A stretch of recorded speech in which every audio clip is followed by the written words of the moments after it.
Greetings, everyone, and welcome to the final episode of Season 2 for the Final Gravity Podcast. A podcast about craft beer, friends, life, and existing on planet Earth. As always, Cousin T in the house. Got the Viking Peaches here and awake. I'm here too, and come the next season, I will definitely come up with a new nickname because I have to keep myself incognito. So for tonight, I will be CJ Incognito. All right. All right. It almost sounds like Carmen Sandiego. Right? Where in the We're world going to go with is... something different the next season. I mean, the sponsors want me to really keep my identity popping. You know, like that's what pays the bills around here. We should just get Chameleon CJ like? green screen and put him somewhere different every fucking episode. I don't need any more social media presence. Honestly, my brewery's giving me way too fucking much. I'm just going to go around to all the breweries in the valley and take pictures of their brew rooms and then just green screen them behind CJ each episode. So he's not even going to know where he's going to end up. Yeah, I can't wait for the call from fucking Matt Brindleson on that one. The fuck you think you were doing in my brew house? No, Matt, no big deal. It was Don't worry Photoshop. about it. Don't worry about it. No big deal. If Matt Brindleson has enough time to be watching our YouTube videos... He does. He's got brewers for days. I'm just Matt saying... Brindleson's probably our biggest follower, honestly, I believe. Matt, if you're out there reaching for compliments and praise, bro, please God listen damn, to one that's episode. funny. It'd be like Give us Kevin a thumbs Davies up. reaching out and be like, what are you guys doing in my brew house? It's the end of the season, and we have to all reflect on the fact that we have, 7 loyal listeners? And Josh and I are making a cool $3.2 million a year. It's dope. Each. It's You know, fucking for- sweet. Yeah, For having each. like That's 4 listeners, the fact that you guys are making almost $7 million, those numbers, wow, I'm impressed. Who is your demographic? Josh? Billionaires. Sure, way to just deflect that right to Josh. It's like, what am I doing wrong? Oh, right, I'm trying to We appeal got to the Bill average Gates, person. Elon Musk, Jeff Bezos, Warren Buffett. He watches a lot, actually. And he the guy that rewatches owns episodes Virgin pretty Airlines. regularly. Whose name I And we got the forget. Tiger King, too. He doesn't really pay us a lot of money, but he likes the show. Right. He pays you in pelts. Man, dude, it's been like a year since the Tiger King shit blew up, too. Oh my God! Yeah. Speaking of things that have happened in a year, we are almost to a year together on this podcast. Next month closes in the 365 days of Final Gravity. But right now, I mean, shit. CJ, you and I, well, we weren't brewing together. I was watching you do stuff, and I was hooking up hoses that you were telling me to hook up. And then, Josh, this was about 2 weeks after your departure to Bend last year? I moved back on March 21st last year, so a little over a week since I got home. And you and I had brewed, what the fuck did we brew that day before you left? Or I don't even fucking remember. Because you and I brewed together on St. Patty's Day, which was like... I remember we had the kilts on and we had the swords out in case the apocalypse came, because that was right I after found everything some got of those shut down in photos and they're Montana. hilarious. Got some banger photos, brewed a dope beer, and basically stayed drunk until late Friday night when I passed out. Woke up 4 hours later and drove home on Saturday. March? I'm trying to think now. I have to go back through my my records here and find out what beer we made that St. Patty's Day. You know what? It was the one that had there was some water in it, some malt, some hops. We heated it up for a while. I added some yeast at the let it end ferment there for a little bit. Yeah. It was that one. It was Yeah, that one. yeah. I definitely filtered water. You'll find it clearly in your notes. We did something totally different than everything else you were brewed. Actually, I didn't even make beer that day. But yeah, yep. But yeah, with all that in mind, we kind of decided last episode of season 2 we should just reflect a little bit on life in the last year and how it's affected the podcast and how it's affected restaurants and breweries and particularly our industry. And our fucking as- interpersonal relationships with each other. Yeah. I know. I liked you guys before all this shit went down, dude. I fucking really enjoyed your company. Now I'm Well, just here for the money. I mean, no one's got a gun to your head, bro. You don't have to be here. You don't see what's offside this camera. You don't know what's happening in my room right now. I mean, I don't. Blink 4 times for SOS. He. Oh, wait, that was, that 5 was like blinks. 6. Okay. I don't know what 5 means. What he hasn't told you folks is he's got a bit of like face Tourette's. He doesn't say things, but like the muscles in his face don't do what they want him to most of the time. It's just a spasm. Yeah, It's a spasm. kind of like that prolapse butthole of yours. It's just a spasm. Well, we were back on, I believe, the topic of reflection. It's the only way to look at your butthole is through a reflection.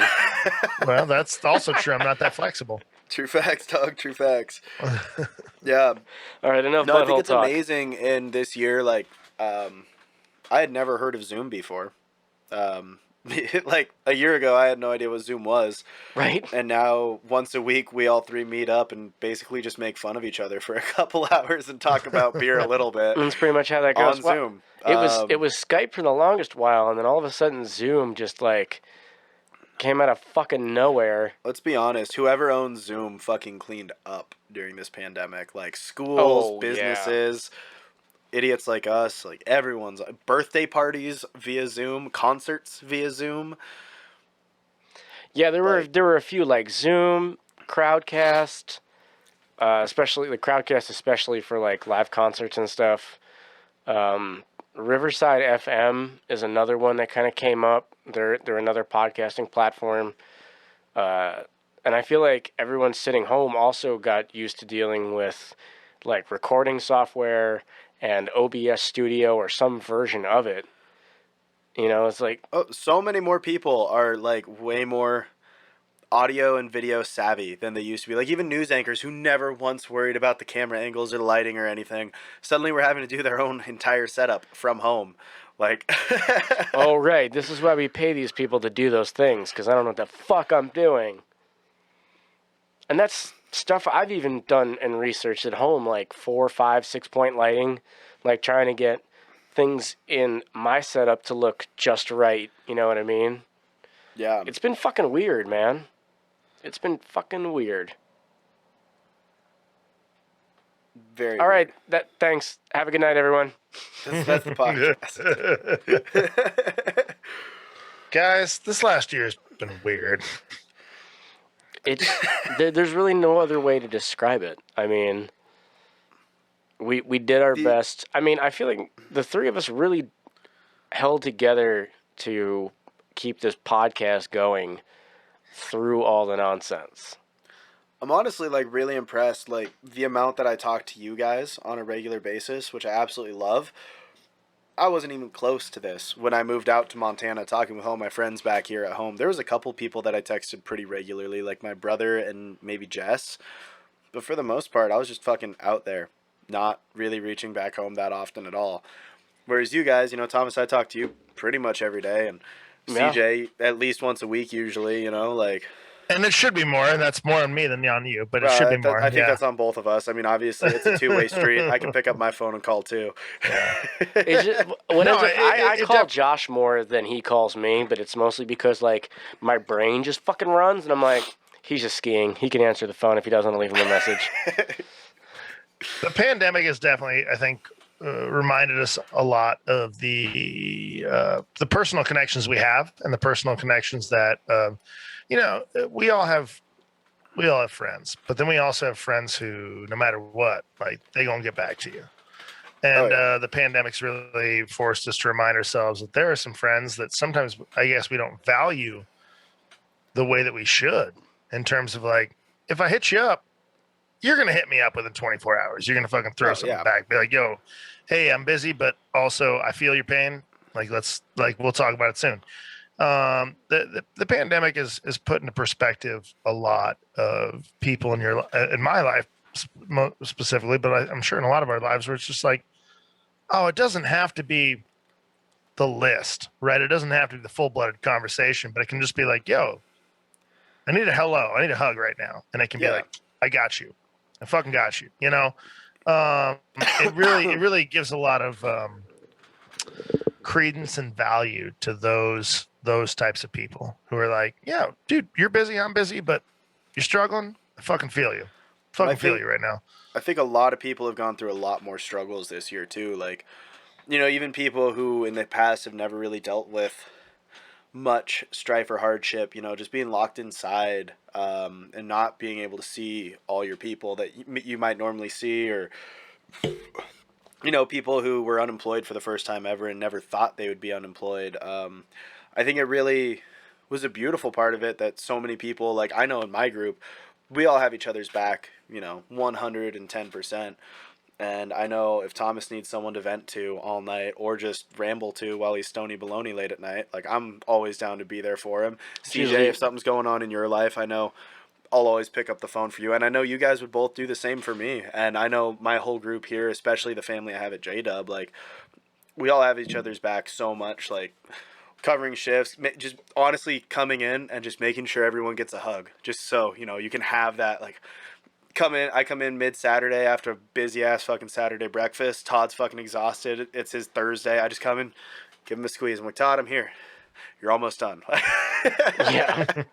Well, and it's good to have those people, too, because not everyone is like that. And I mean, CJ and I have even had the conversation that you were, like,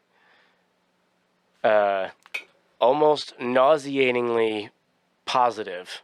I mean, that was the term that I used. Not what CJ used. And I don't mean that in a bad way at all. It's just you rarely meet people that have that caliber of unending stoke about everything. I'm just glad I found this ski season to share it with my local community too, and be fucking hyping everyone up on a daily basis, even if everyone else is complaining. Well, and that's the thing. Fuck is it, like, it's a great day. If Come you up and weren't ski. as positive as you were, like, I would probably be even colder of a person than I already am. Well, I'm glad I can have a positive impact on everyone's life. Well, that's what I'm trying to say, is that, like, whether you appreciate it or not, like, you eventually come to realize that if it wasn't for that extremely positive, like, polar opposite from what I am, not that I'm always negative all the time, but I definitely see things as a little bit more real and a little bit negative. So without the other side of that positivity, like, the three of us are like a yin yang in a way. You know what I mean? It's like there's the good, the bad, the good and the bad, and the bad and the good. But we have figured that out in, like, a fucking triangle between the three of us. It's like, I've seen triple yin yangs. They're cool. It's like seeing a double rainbow. Yeah. You don't expect it, but man, that's neat. Man, it's like seeing a two-headed tortoise. Well, it's like I'm the dark part and Josh is the white part, and then CJ is the opposite colors in each of those pieces. Wow. Yeah. I wish I had more acid in my system. No, because then you would like wander off to some other podcast in your own mind. Like that shit going on. Yeah, that's tight too. Yeah, something to that effect. But we balance each other out very well. I think that's the main point of what we're trying to say. Yeah, that's what we're trying to say here. So to try and keep things on a bit of a beer topic, beer centric. Let's What are you briefly drinking? talk about what are we drinking tonight. Yeah, well, I mean, everyone obviously knows what I'm drinking, so we don't have to address it. Josh, what are you drinking? Sierra Nevada. Everyone is drinking Sierra Nevada. Still not sponsored. He's the only host. Still not sponsored. I'm doing my best. Decided to make CJ really jealous tonight and drink like the best West Coast Pilsner. I got the Freem Pilsner, picked up a pack of those at the store on my way down from the mountain today. It's just so well done. They're from Hood River, Oregon. If you're in Oregon and you want to go check them out, highly recommend it. Nice, light, balanced, fresh, refreshing, tasty, good ass Pilsner. And I'm very happy about it. I also needed a really light beer because I'm fucking exhausted. Skiing 51 days in a row will do that to somebody. But we're Yeah. going to keep going. We're pushing for Humble brag. 113 in a row right Hashtag now. humble brag. Yeah. Humble brag. I'm almost Hashtag- halfway to my goal. You going for 105 in a row? 113. 113. Oh, man. That's an advantageous number. I found out my boss's old daily streak back when he was a bit younger was 111 days in a row. And it turns out if I ski every single day till the end of the season, I'll be at 113 days in a row. Woo. I will say the caveat to that is my main goal was to reach 50 in a row. And if I wake up one of these mornings and my body is screaming at me to fucking stop, I am going to listen to my body. I don't think it's worth hurting yourself just to be stupid. So Just go take Listen one to Your run, 'cause Body that is my counts. favorite movie from the 80s. Weird Science Nothing? is probably okay, mine. well, is crickets. that one on Pornhub or Do we have the cricket function on the machine? I can find it. Don't worry, I can put that in there later. Post-production's an Didn't land that amazing one. thing. we can edit those in? Yeah. CJ, what are you sipping on, man? Well, I'm jealous of the Freem Pilsner, and I will double down on the accolades of that brewery. If you ever have a chance to drink Freem beer, drink Freem beer. It's fucking outstanding. 10 out of 10. Given our locality and our limitation out of state beer, I'm drinking one of my favorites, Fremont Brewing out of Seattle, Washington. Oh, the Fremont, Lush. for all the vitamin C that beer can provide. The Lush IPA. Nope, that's another cricket. That's another cricket chat right there. Need more of those Oh. crickets. I'm going to find Fremont a Brewing fucking Lush cricket noise. IPA. Delightful. Fucking delightful. I'm going to go find a YouTube of crickets and turn it into an MP3 and Just- use it. Yeah. Preep, preep, preep, preep. It's one thing that recently, well, not recently, I've noticed it since I've lived out here, but it's only recently become a little bit more of a nostalgic thing. Like, I miss the sound of crickets in the early evening and lightning It's bugs. a good sound. We don't have Yeah, either of those totally. things in Montana. We've got crickets out here, but I have never once in my life seen a lightning bug in person. They're dude. Summer nights with like both of those things is awesome. I bet. It's a cool feeling. Also, Thomas, pro tip, if you go into YouTube and log into our channel, there's a audio library, and you could just download cricket chirping noises from that. Tight. Thank you for the heads up. It's gonna make this. Even when I walk away, I can still hear you. Thank you, Bluetooth headphones. Get them earbuds. Yeah, but I mean, back to like beer and reflecting on the last year. CJ, like you are the most, direct link between the production and the sales. You brew beer in a place where you also sell beer. Like how has this shit affected you in Montana? Also being in Montana, which is, generally a pretty red state, and we know the dichotomy between how red states and blue states have both reacted. And not just the state's reaction, but the populace's reactions as well. Take it away. Yeah, it's.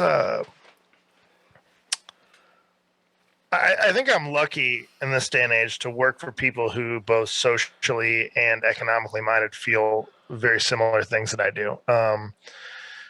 If we're talking service industry based alone, Josh, this last year, I don't have to tell you, I don't have to tell anybody. was a mind fuck of things that we never planned for. The fact that we still got doors open, the fact that we still safely serve people is beyond fantastic. It speaks to the constitution of the service industry as a whole. And I mean, constitution obviously is in bodily health, like the idea that you are just resistant and enigmatic, and you can adapt and you can Roll for Constitution move, check. What's that? So Exactly. Roll for a Constitution check. Right. Fuck, I feel like I rolled a 5 and advantage. just had to survive it. with advantage. With advantage. No, 1 die 4 plus. it's been crazy to be in the restaurant industry and be in the positions that I have been in and that I am in now, and watch the industry adapt and evolve. and try and figure out ways to continue to. It doesn't matter how much money you give a business if you can't cover their expenses. That is not a stimulus. That doesn't help anything. So this industry has had to kind of figure out what are we going to do, and can we do it, and also can we walk home at night and feel good about ourselves too. I'm really proud of the flathead industry as a whole, but the brewing community has really come together and decided to we can do this, and we can also do this safely and appropriately. Yeah. Has it affected me? Absolutely. In terms of how I see our job, in terms of how I value our job, in terms of reaffirming the value I have for everybody I work with. This, nobody in this industry ever expected to be a frontline worker. We've said that since the beginning. That was never a thing. But they did it. They rose to the challenge of it. They did it. And that's impressive. At first we were afraid. We were petrified. We kept thinking I could never live with COVID just there outside. By my side. we spent so many days thinking about the nights that were so long gone. But we grew strong, and we learned how to get along. And we learned how to move on. Putting beer in your face. So please come back around now, because we really need your tips to keep the roof in our place. The lyricist. That's all I got. Josh Saran, the Viking Peaches, as his fucking rap name is now. Doing. Oh, God. That's actually a pretty good rap name. Just put it over some, Scandinavian doom metal, but, rap over it. Yeah, that's great. Outstanding. But you rap about, only positive things, too. So it's, doom metal, but, positivity, and then the Viking Peaches. And it works.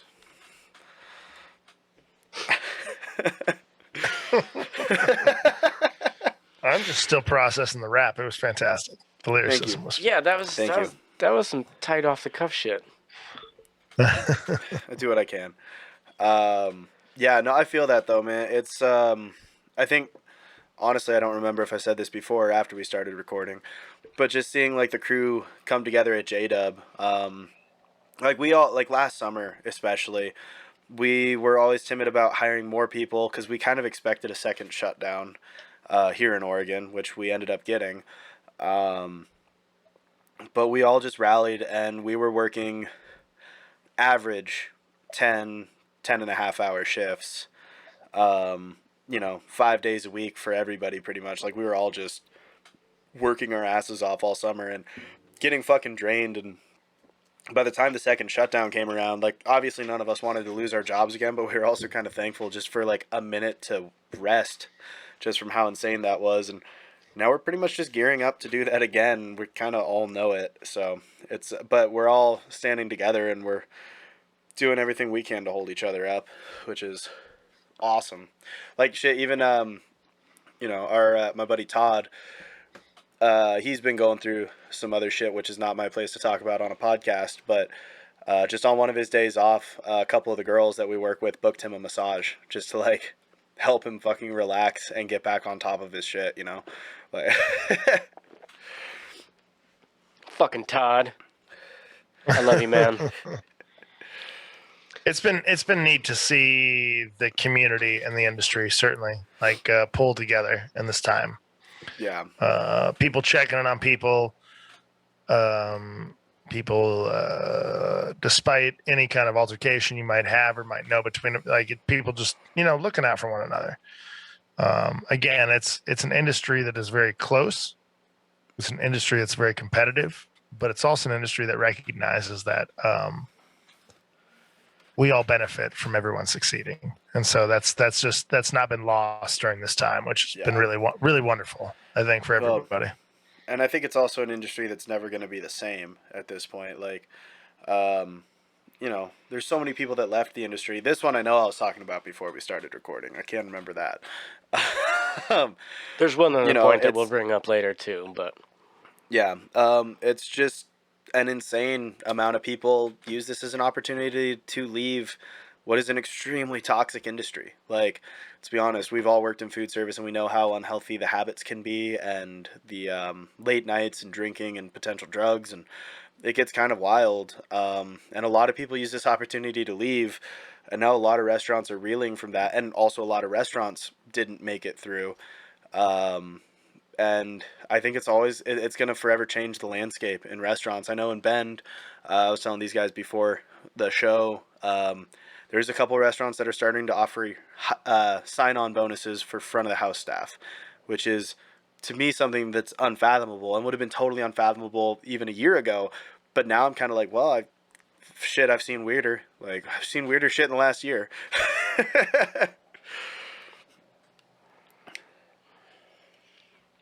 It's been go ahead, T. Go ahead.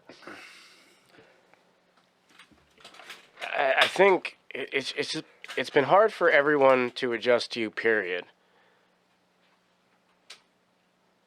But those of us that, and I'm sure that's a good majority of us in the service industry that suffer from, the ADHD, the depression, the anxiety, and everything else, outside of trying to be a good server or brewer or bartender or whatever, there was like this exponential just feeling of emptiness that happened, at least for me, over the last year, of just not being able to do what makes us happy. Yeah. And even when I was bartending all of last summer, it was so different because we couldn't have people sitting at the bar.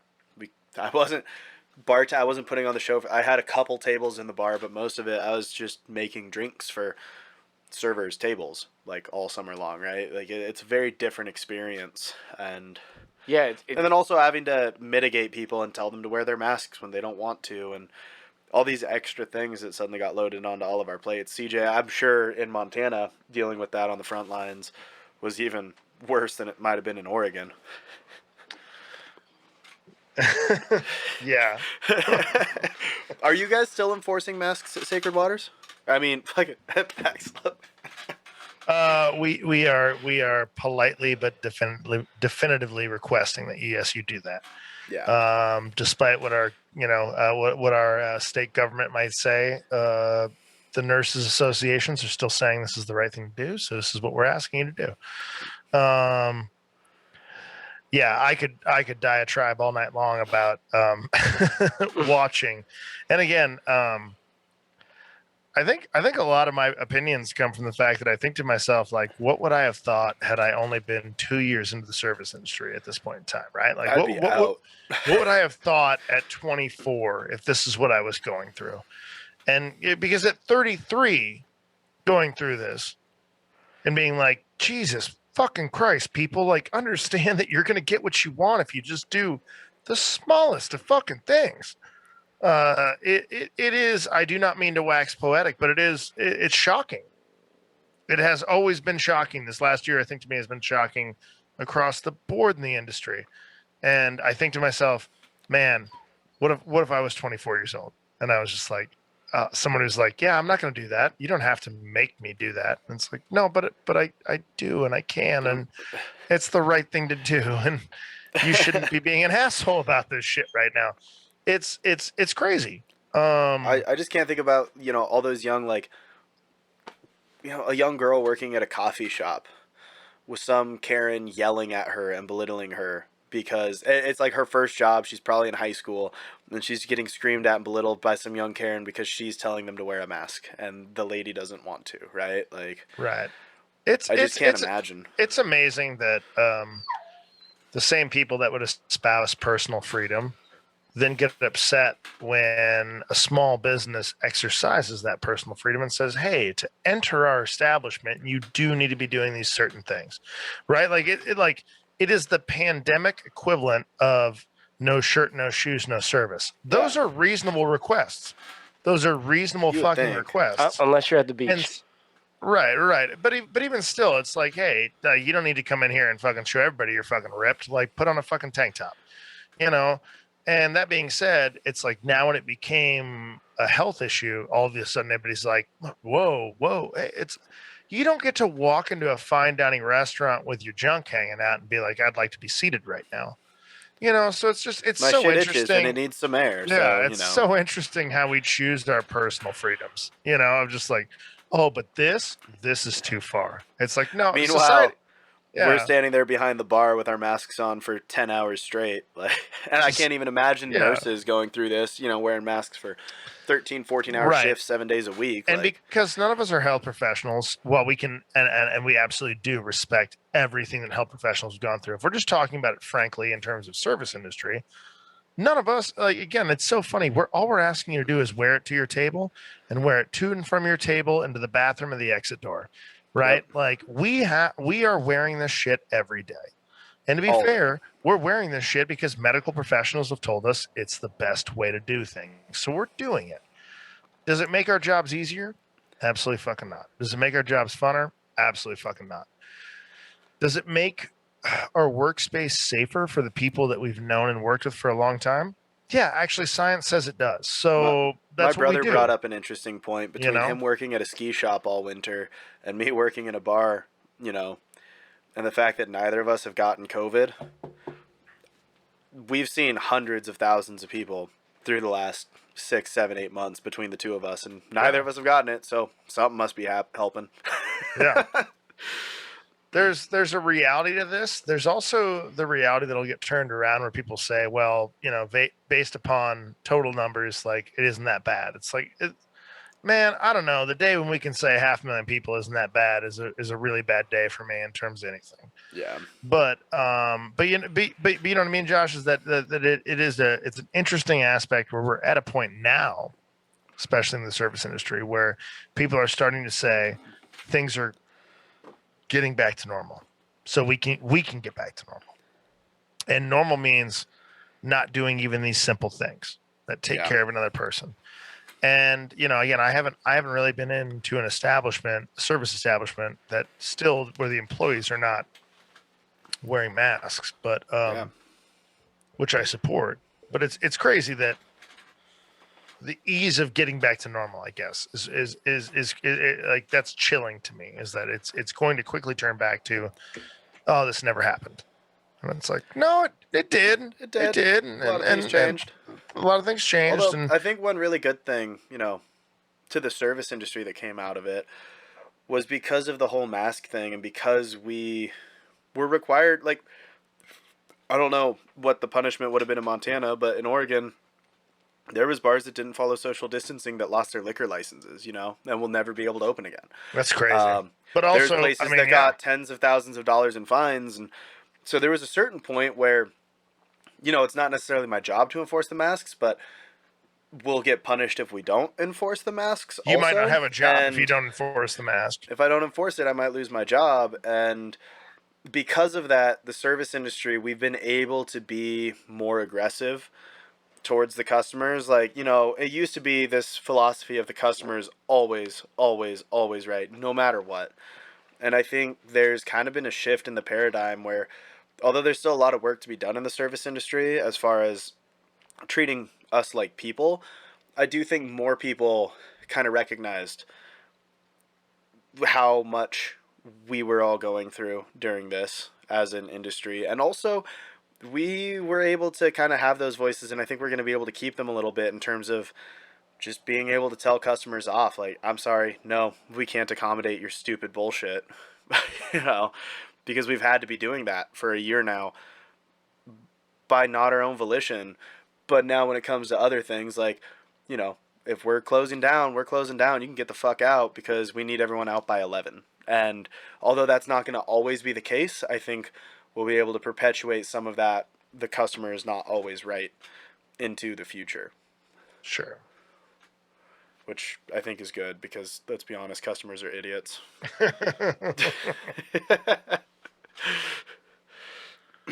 Yeah, but they pay our salaries.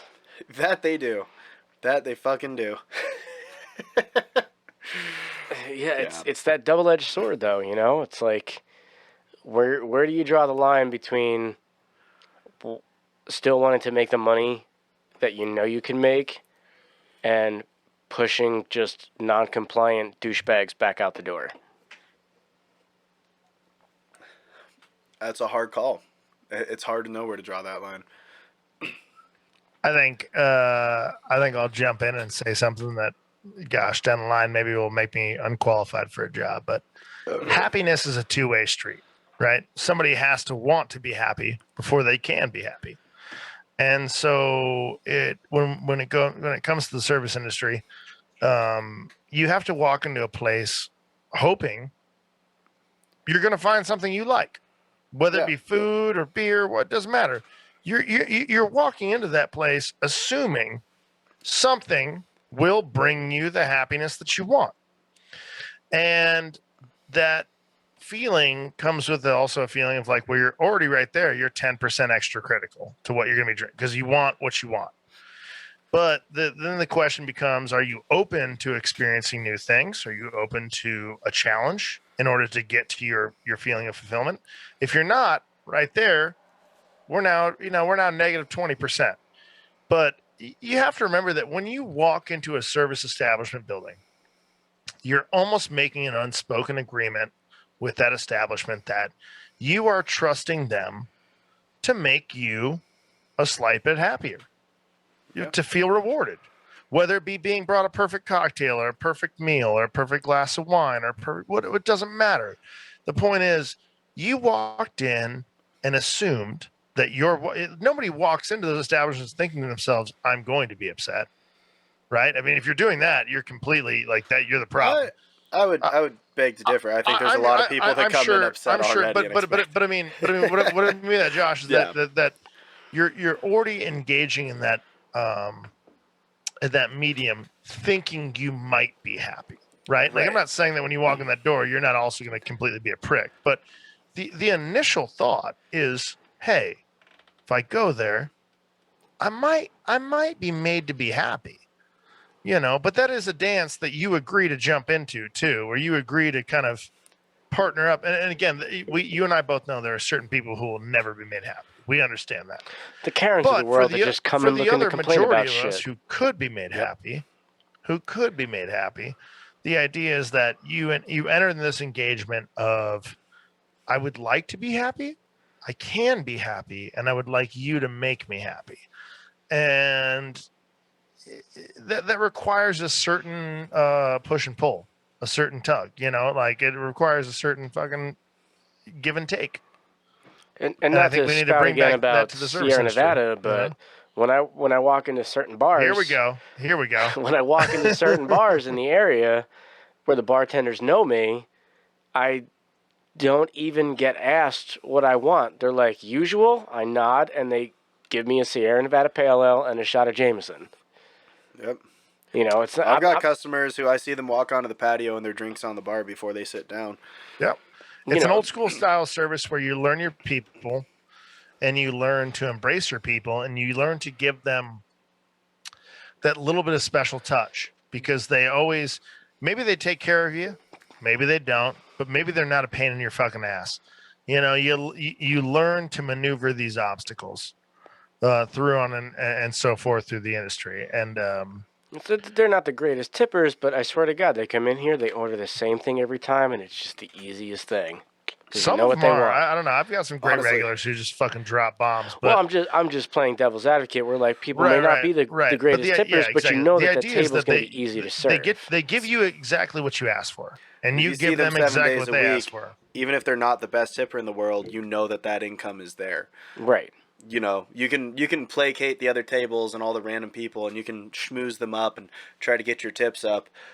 But you fucking know when that one dude walks in, you're getting at least $5 for the night. Well, and it was like what CJ and I heard earlier tonight, and I'm not going to name names of places about where we were, but someone made comment about something about their manager being like, yeah, if you recognize someone that you think looks like they've been here before, ignore them. Go serve somebody else. Like, I don't like that. That's no. Sure, you have to take care of the people that have never been there before because they're new customers. But you gotta take care of your regulars. You gotta take care of your base too. That's why J-Dub has survived so well. Like, we came back out of the first shutdown fucking guns blazing, busiest summer we've put up on record, minus a couple months that we obviously weren't open. And we're already on track to beat every single one of those numbers off of our second shutdown, coming back into reopening on limited hours with limited staff.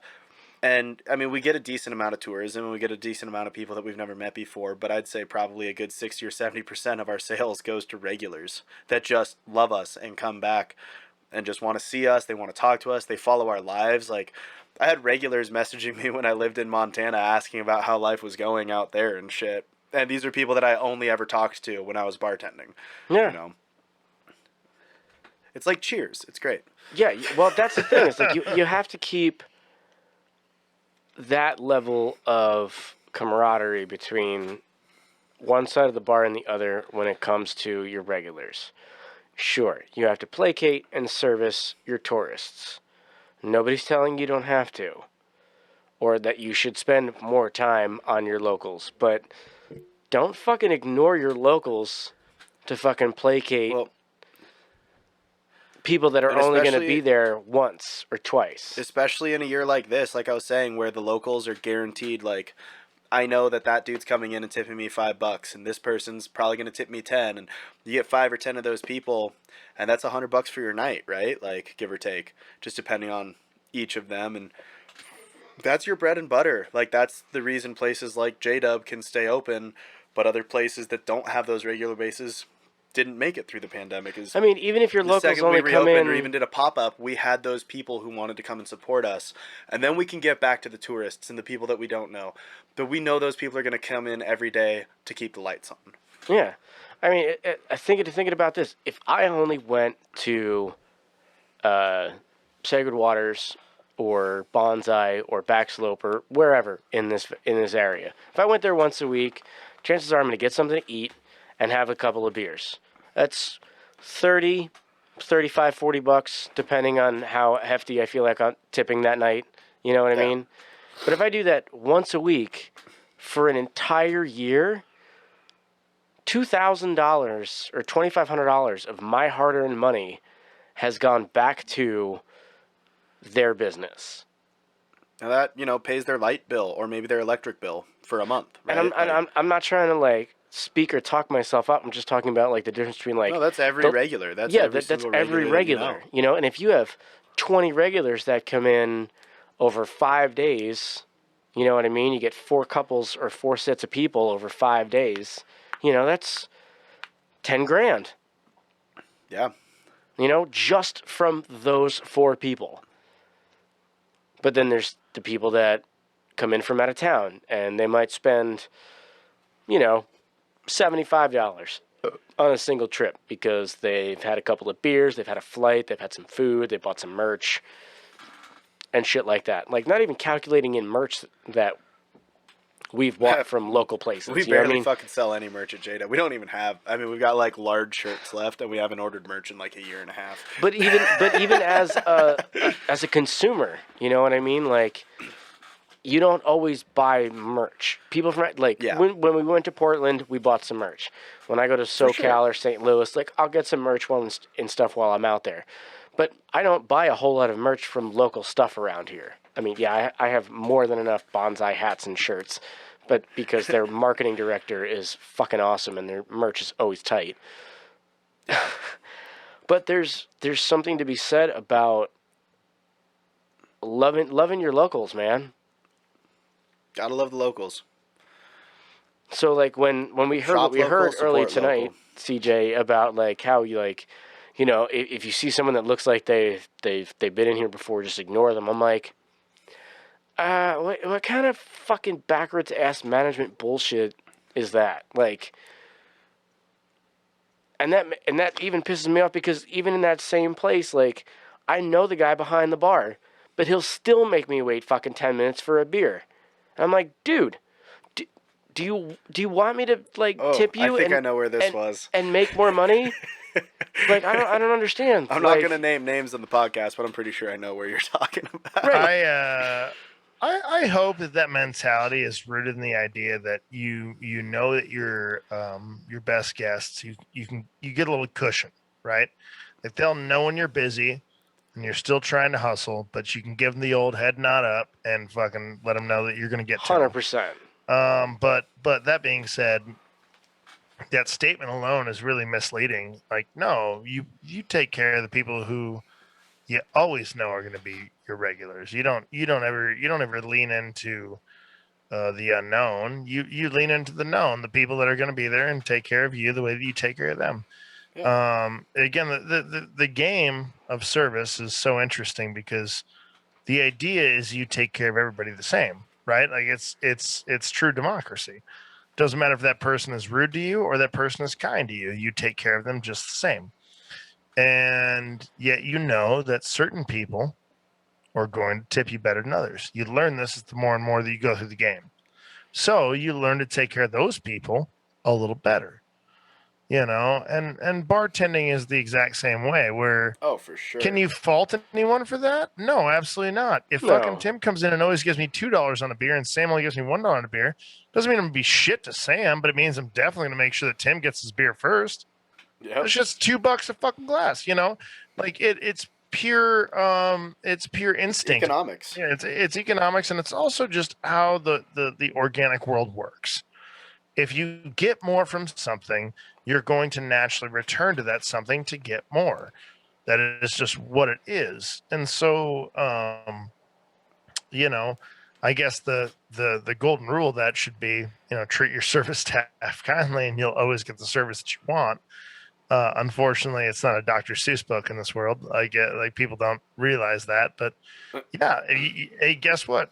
Secret hint out to anybody there: if you take care of your bartender or server, they will fucking take care of you. It is just guaranteed. I'm sorry. It's the simplest fact in the world. If they think to themselves and believe in that they're going to be taken care of by you, and this is not an unreasonable request. This is just hey, if they think they're going to get 20%, they will fucking make sure you have the fucking meal, time, beer of your life. It's not even in question. It's unfortunate, though, that there are if some... they bet on the fact that you're 10%, yeah, you might wait 15 extra minutes. Are you mad that it's all about money? Yeah, then don't be a fucking capitalist. It's all about fucking money. Like we play this game for the same reason. Like we love our jobs. We work hard. I would for our love jobs. if I didn't have to worry about money, but yeah, hey, but I do. Guess what? Yeah, if we think for a second that you're going to take care of us, you will never have a problem in your meal. You won't. We will bend over fucking backwards for you. That's our job. So the people that don't take care of me, not in the way that I think that they should, but just based on like regular server standards, I'll tip them even more on top. Yeah. Just because. I mean, it's not going to get them to think any differently about what they did. But, be like, oh man, he still left me $15, but he only had 2 beers. Maybe he would have had 3 and I would have gotten 20 if I was a little bit more attentive. I just overtip always because I'm so used. I know what it's like to. Well, we're all service industry live people, on so we them, always but, overtip. Yeah.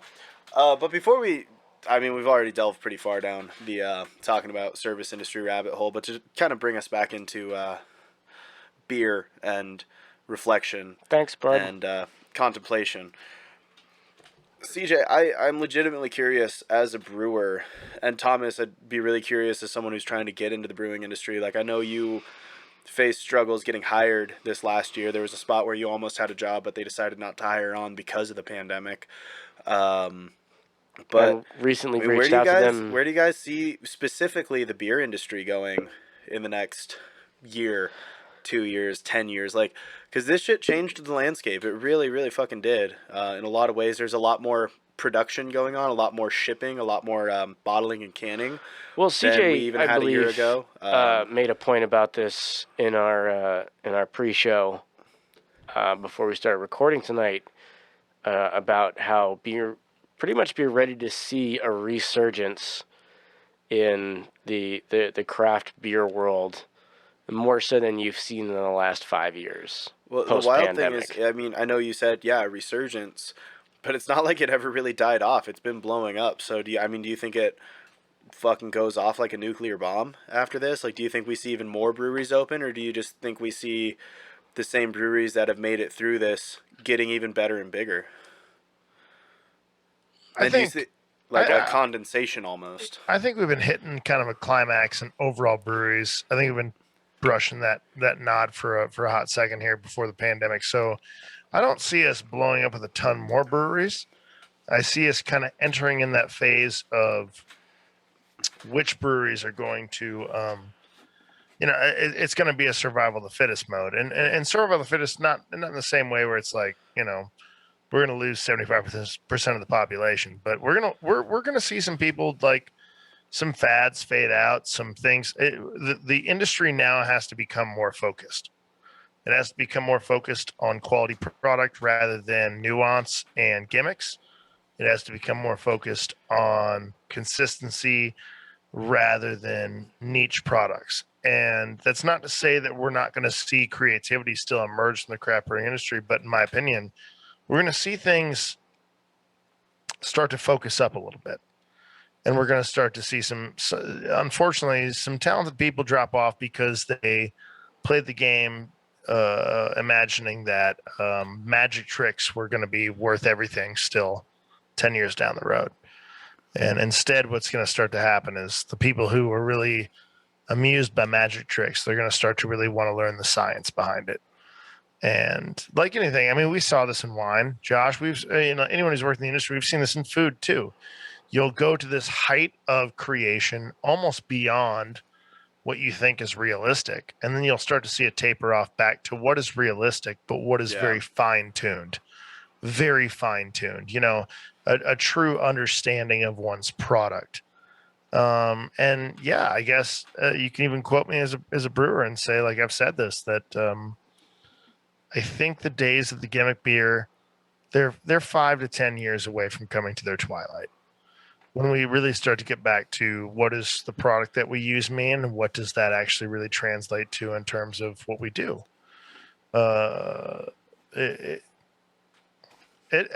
Everything else has gone that way. Yeah. And so beer has hit its like ultimate climax of, man, we've shoved every fucking kind of artificial cookie into our beer. That's how Grandma died. All right, dope. Like let's move on. So, and I think this is even this last year's situation has put the industry in that spotlight of like what really excites people is consistency, quality. Yeah. That trust that you're going to get something good. So Sierra Nevada. Well, and I'd be curious too. Then your thoughts. Like I know, 10 Barrel or not 10 Barrel Boneyard recently got acquired. They got bought out. They they married up. It was kind of a merger, like right. So the brewer of Boneyard he started at Deschutes, and they kind of came back together. Him and Gary Fish, and decided to do this, and it's not going to really change anything about Boneyard besides potentially, being on a bigger scale, which might mean they have to kind of retweak their recipes to match that scale in the short term. But do you think we start seeing more stuff like that coming out of this pandemic, more larger breweries, and not even the big Anheuser-Busch's of the world, right? Because Deschutes, although they're massive, they're nowhere near the scale of like AB InBev. But do you think we start seeing more larger local breweries kind of acquiring smaller local breweries to fit different niches and doing like a bigger almost conglomeration that way? Or do you think we continue to see a lot of the smaller local ones thrive? I mean, obviously the Flathead Valley is going to be a lot different than like Bend, Oregon. Right. But right. I think you're going to see, if I can say so, I think you're going to see a little bit of both. Okay. I think you're going to see a lot of mid-range, powerful brands get eaten up by conglomeration because there's a time come to opt out and make that money, and I get it. But I think you're also going to see, we've already established how important it is for communities to have breweries and for communities to be proud of the product they're making. And I certainly know that when I go to brew a beer, it's about representing that community. And so I think you're not going to see a loss of small craft breweries, and you're certainly not going to see a loss of small powerhouse craft breweries. But I think in this next year, you will see a lot of conglomerization, I think is the right word. Just a lot of A lot of kind of breweries banding eating up, together like in Pac-Manning one it way up, or dude. Just another. fucking eating it up and just saying, like, yeah, you know, you can keep your name, you can keep your employees, but we're going to go ahead and release you under our brand. Um, it, it, uh, it is the way of the world when it comes to creativity is that someone's got to go out there and be forceful and be unique. And then somebody else has got to be lying in wait to chomp that shit up and make it theirs. Yeah. It is that's not a I don't think that's a petty thing to say. I think that's reality. You know, it's just every big player is waiting on the next small player to come into the game and make a big move. Yeah. You know, and But you can't honestly, go a lot into of small the players are waiting to make that big move so they can say I did something and cash out, and there's nothing wrong with that. I mean, at the end of the day, but you you can't might go start a into business for the idea of opening something like that with that happening. You know what I mean? Because not every little brewery gets bought up. no, but also No, you don't start a business. I mean, you start a business for the passion and for what you love to do, but at some point, the reason you start a business is also in some ways to make money. And I'm not saying you're going into a brewery assuming you're going to get bought out, but at the same time, all the people who judge a brewery for selling out, you know, at a certain point, if you get offered that much money for what you've been loving to do, who says no? Yeah. right, and it's again, it's one of those things where we could have the argument up and down about integrity, but it's not wrong to say yes. Like you No, worked your ass off for that fucking opportunity, like you earned absolutely. that shit. And at the same time, anytime one of us sells a part of this idea that is craft beer, we sell a part of it for all of us. You know, and that's not a guilt trip on anybody. That's a fact. Yeah, Is that every time that we make it viable to let go of our creativity, yeah, we absolutely fucking open it up to more shit happening in that negative area. And no one looks at anyone who cashes out at the right time and says, "Yeah, you fucking sell out." Like, no, at the end of the day, you worked your ass off for that shit. You worked your ass off. But recognize always that again, when you sell a piece of this that we all play a role in, you sell a piece of it for all of us. yeah, Might not be the same piece as it was for you, but you certainly sell a piece of it for all of us. It will be a very interesting thing. I think that craft brewing has one of the most unique opportunities is kind of being one of the later crops of craft beverage or even craft flavor as a whole. And also being one of the most diverse historically. It'll be very interesting to see how we approach this change of the guard, if you will. And can we as craft brewers really still convince people that real beer is an exceptional product? And yeah, there's a bunch of other standalone interesting things in between, you know, that and real beer, but real beer is a standalone product, and we're gonna. I think, man, I think wine has managed to continue its trend, but also it's gone through a lot of changes. I think that food, same thing. It'll be very interesting to see what beer does.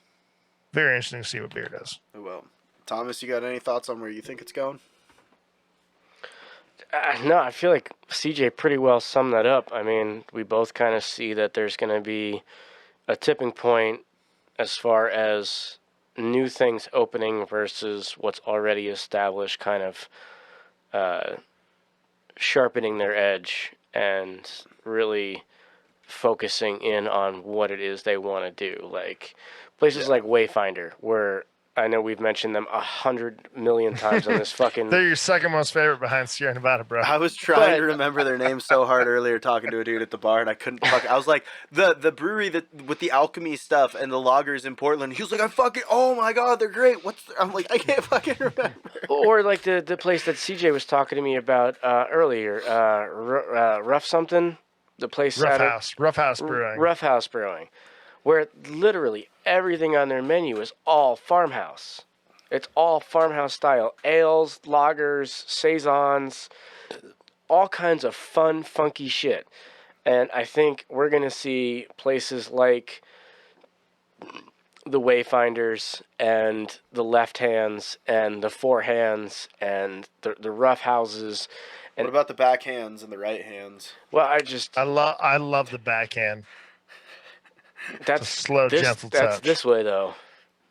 You gotta go top Well, down. it depends on what you consider the front hand, honestly. Top down. Anyway, but places like that, and We're talking about squirting ketchup out of a bottle here, people. Yeah, Like, it's hit not. your- hit that- Get hit your that- fucking stop being so disgusting. yeah, hit that Heinz Kawasaki 57. joystick ketchup bottle. Man, I saw a good meme the other day. It was like, "Girl, are you a bottle of Heinz 57? Because I'd love to flip you upside down, smack you from behind, and make you squirt." Oh my god. And I'll leave that as your only voice. You're the only one who's going to say that on this podcast. That's fine with me. But I think Anyways, we'll as see. you were saying, I think we'll see a lot of places like that. Really, not that they already haven't, but they're going to be honed in as more of. If this is what you want, this is the brewery to go to.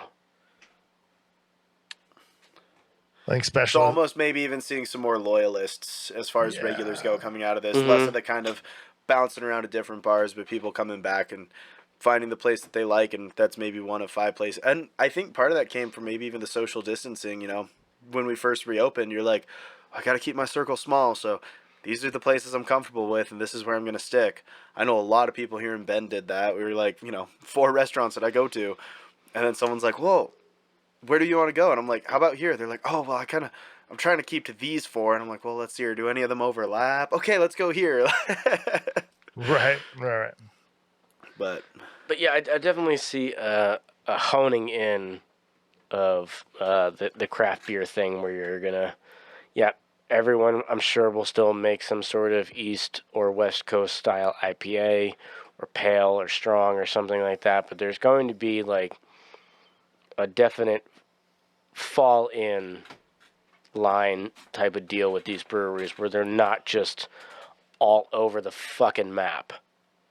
right. You know, it's like the one brewery you go to next door to the other brewery you want to go to both of them because they have different things. So if they've got 5 or 6 different styles of crossover, you can pretty much, like, in my opinion anyway, like, I would cross most of those out. I'd be like, okay, well, they both do this, and they both do this, and they also do this. But what they have individually is this, and that's what I want to go there and try. I can vibe with that. I mean, honestly, if that's the way the craft brew industry goes out of this pandemic, I'd actually be pretty excited about that. Because then you'd see a lot more refinement. Like we were talking about last week, there hasn't really been a huge refinement of a lot of lagers in the United States. And if we started seeing more breweries refining those other techniques of brewing, I think that'd be a really, really cool thing to see. And we'd see a lot more unique and different beers, not in the way of throwing different flavors and adjuncts into them, but just people refining recipes that haven't really been looked at in a long time. Or the conversation that CJ and I had, like redefine what a Bohemian Pilsner is in the American way.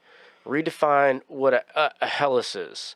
Redefine the traditional German lager or Pilsner or Czech Pils or Hefeweizen. But do it in a way that doesn't do it good. Brings the traditions of the old style and bridges the gap with some of the new style stuff, and you come up with something completely new. And I really feel like and if it doesn't fit into the original category, it's okay. Just don't fucking call it that. Exactly. If you fuck up, that's fine. If it still tastes good, just don't call it what it's not. Don't fucking call it what it's not. You can put wheat into a German lager, but don't call it a German lager. Call it whatever the fuck you want to label it as. An American wheat lager. Yeah, there you go. We don't have to strictly, and CJ has been trying to cram this into my head. It's like we don't have to stick strictly to what the formal terms each of these beers are, whether it's, any ones of the ones I just mentioned, or like a Dortmund, or a Flanders Red, or something like that, because we're not in those regions. So there's no way for us to be able to completely remake those beers as they were traditionally done. But we can take what they've done and amalgamate it to what we know in our water profiles and what we have access to and make something completely fucking new. Yeah. There's always room for new beer. Just make it well. True. That is true. Just make it well. Nothing has changed in that regard for the last year. Just make your beer good. Make good beer and don't call it what it's not. And take care of your people. Take care of your locals. And be thankful that you made it through this fucking year. That's right. Do all those things. Yeah, it's been a weird fucking year, boys. True facts. The last haircut I got was the day after we brewed on St. Patty's Day. And I had the sides of my head shaved to nothing, and my beard was trimmed to about yay long. And I decided I'm not getting another trim or haircut until I can bartend without a mask on. There you go. So that's fair. It's probably going to be a little while, but this shit has gotten long in the last year. We'll see where it goes. Well, I was going to make comment, too, that I remember you having to trim up the beard for your job here at Whitefish, and it was well kept, but it is definitely back to where it was when I first met you. Oh, yeah, for sure. Or longer. Back to that. Yeah, it's long. There's a lot going on here. And the hair, like, these sides were shaved bald this time last year. I have embraced the dirtbag look for sure, and I'm okay with it. Dirtbag healthcare. Dirtbag. So. Well, should we wrap this up, boys? I think so. I'm ready for bed. Yeah. Yeah. It's been a long season, fans. It's been a long season. Hey, season 2 though. Season 2 in the books. We're gonna take a little bit of a break between seasons, but we'll be back at you with season 3 before you know it. Sometime in April. I'd like to at least wrap up the first block before I take off to California. So. Fair enough. Dope. That gives us plenty of time to take some time off. Take a couple weeks off and get back to it. Yeah, for sure. So I want to thank for sure. everyone who has listened to seasons 1 and 2 thus far. Our 2 patrons for sending us $6. What was the other guy? I know Fred's name, obviously, because we love Fred. Robin. I still can't remember the other guys. Robin, I believe. Robin, thank you so much. You are amazing as well. Fred, we love you. And if you want to join Fred and Robin in helping support this podcast, please go to patreon.com/finalgravitypod and sign up for one of the tiers. There's a $2 tier, a $5 tier, and a few others, but anything helps us to keep this thing going. Please also check out our Discord. There are some free channels that you can get onto, but some are exclusive to our Patreon members. CJ will eventually get you in there, bud. I occasionally check up on there and respond to things from time to time. As always, we're trying to build like a small text, craft beer community in our Discord community. Yeah, exactly. Find us on Instagram at final.gravity.podcast. You can find all of my personal stuff at cousin_T. And that's it for me. And we know CJ doesn't have shit as far as social media. I don't do it. You can't find me. Josh, give him that grocery list. If y'all don't know by now, the Viking Peaches are my main accounts. You got to be enjoying every day at Project Enjoy Every Day. And if you need your daily dose of ski stoke and coming soon summer stoke, check me out at Josh_reports on TikTok, Instagram, and Facebook. That's what we do. Thanks for listening, y'all. Season 2 wrap up. Final Gravity. And remember, no stuff left behind. Oh yeah, we did it this time. Nice work. All right, y'all. We're out of here. All right, peace. Peace, kids.